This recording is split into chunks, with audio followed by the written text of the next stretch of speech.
created a problem to keep my annoying neighbor occupied and get some peace.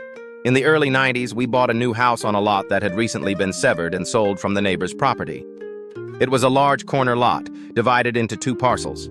The back parcel was originally intended as a second driveway to connect the side road to the neighbors, but it was mistakenly sold to us.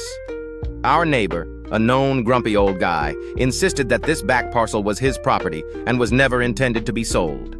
He and his lawyer messed up. He would often stand there right in front of our bedroom windows to kind of mark his property.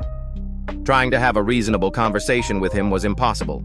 I repeatedly told him that I had the deed and that the property line wasn't going to change.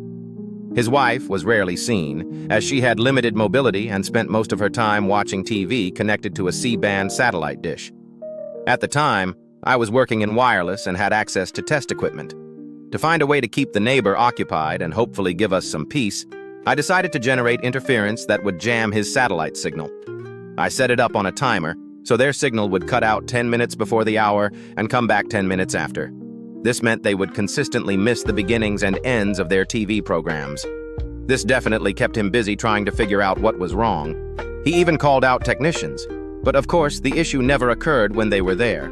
I could often hear his frustrated outbursts, and I imagine his wife was adding to the pressure. After a few weeks of this, I walked over to him while he was fiddling with the dish and casually mentioned that I worked in wireless and had some knowledge of satellite communications, and maybe I could have a look. He was immediately interested, so I climbed up the ladder, pretended to adjust something, gave him some technical-sounding nonsense about what I had found, and then told him it was fixed. I then stopped the interference coming from my house. A few days later, he came over to thank me profusely, saying I had fixed it when no one else could. From that day forward, he was the friendliest neighbor and never mentioned the contested piece of land again.